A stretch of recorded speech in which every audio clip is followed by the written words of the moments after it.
Hey everybody, and welcome to Front Porch Comedy. I'm your host, Scott Castellanos. It's Good Friday. I'm out here a little bit later. We were, having a little special dinner tonight that we put together. A little shrimp action tonight. As we're closing down Lent over here, I just want to remind everybody, keep that content coming. Use that hashtag #Can'tStopComedy if you can. Thank you everyone for tuning in. I had a hell of a day today, everybody.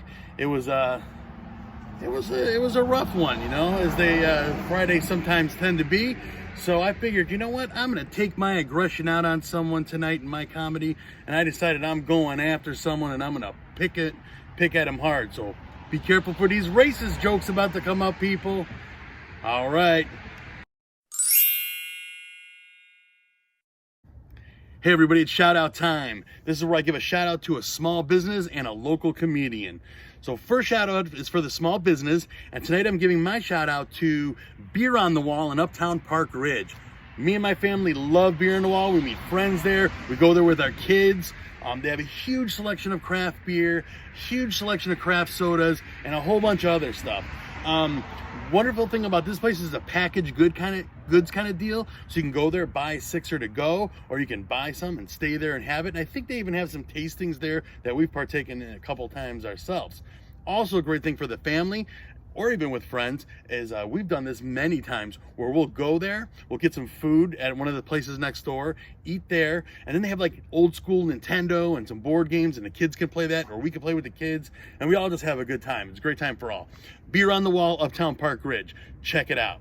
And my comedy shout out for tonight is gonna go to someone that I've probably been seeing shortly after I started doing mics at the Whip here in Edison Park.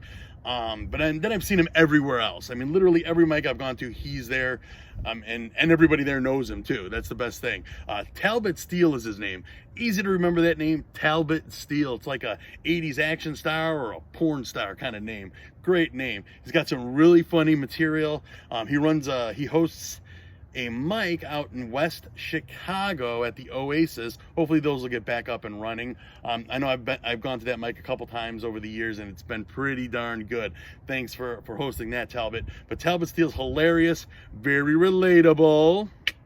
All right, check out Talbot Steele if you guys get the opportunity. Shout out for him.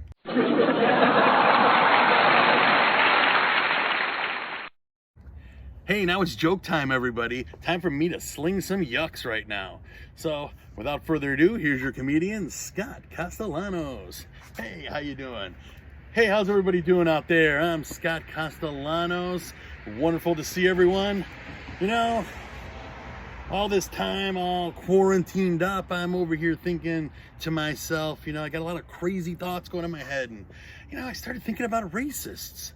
And, not just like, what makes them racist and all that crazy stuff. I'm more thinking about like trying to understand them from their perspective.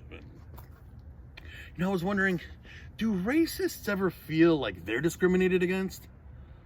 I mean, everybody talks, for the most part, everybody talks poorly about them. They got to start feeling a little picked on, right? And if you do discriminate against a racist, does that make you a bigot? I mean, just ask it. These are just questions that I'm throwing around out there. Also, are there any woke racists? I mean, I'm not talking about woke like you and I might think, but like, I'm talking woke that might be a little bit different in the racist world. Like, for example, if I'm at a Klan meeting or, I don't know, at like a Nazi rally or something like that, and I'm about to really touch on some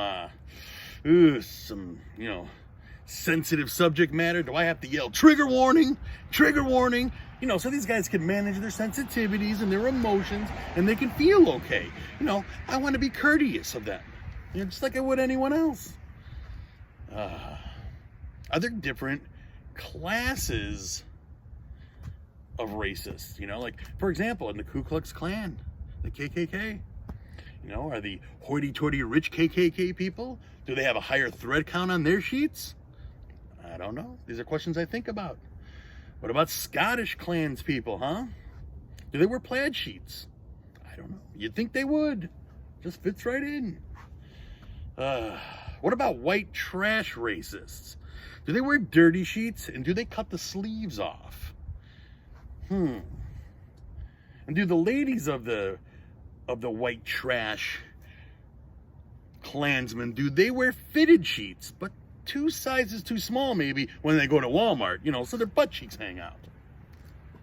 These are things that I think about, people.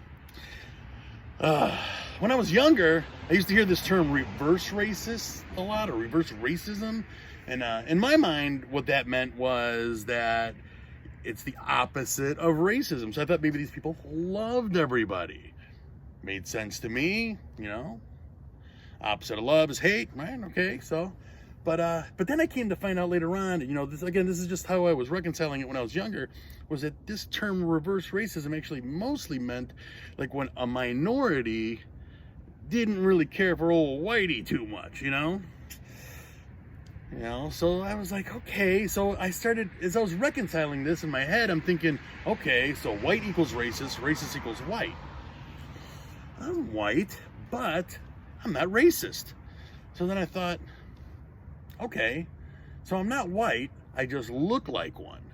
You know, kind of like when you go to the mall and you see the security guard and he's not a cop, he just looks like one.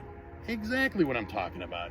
You know, or if you're a biker and you wear assless chaps and a leather cap, you know, you're not a butch gay guy from the 80s, you just look like one. That's how I equate these things, people. That's how I was able to work it out in the old noggin. So I remember a couple summers ago or years ago, whatever it was, when that movie Get Out came, you know, was pretty popular. My wife and I, you know, we didn't see it until it hit HBO or whatever, Netflix or whatever it was on. So we watched it. The premiere for us was in our family room. And so, you know, we're able to, you know, make little comments as we're watching movies. And, you know, wait, well, hold on. Spoiler alert, everyone. I'm going to get into little details of the movie Get Out. So if you haven't seen it, get out. Or it's going to be spoiled. So anyways, so in the movie Get Out, what happens is the old white people, these old rich white people, what they do is they start abducting these young, virile, strong black men. And then so what they do is these old, sick black men, what they do, or white men, what they do is they take their brain and put it into a young, virile black man's head. And now they're living in that black man's body. Now, there's a lot of stuff to unpack with this one. A ton of stuff. But, being a wacko that I am, I look over at my wife and I'm like, you know who's probably really digging this? The old white ladies that are their wives. They're digging it because they're getting that pipe. You know what I'm talking about? Oh, yeah. Oh, yeah. Well, at least until their husband dumps them for a young white girl, right? But, anyways. Yeah, so I was getting, you know, it was an interesting movie, but then I started getting worried, you know. For 19 years, my wife had never asked me any questions about my hat size, and then all of a sudden, all these hat size related questions are coming up. I'm on the lookout, guys. I'm scared. That's my time, everyone. Thank you very much for watching. Thanks for listening. Thanks for liking. Thanks for subscribing. Thanks for following. Thanks for doing all those things. Keep doing them if you can. Remember, this is how we create jokes, and then we whittle down what doesn't work. And hopefully, once the clubs open back up and the bar shows and all that stuff, I'll be able to have some good honed-in material, or at least stuff, good starting point for a lot of this material. So thank you, everybody, again. Remember to use that hashtag Can'tStopComedy, and keep watching.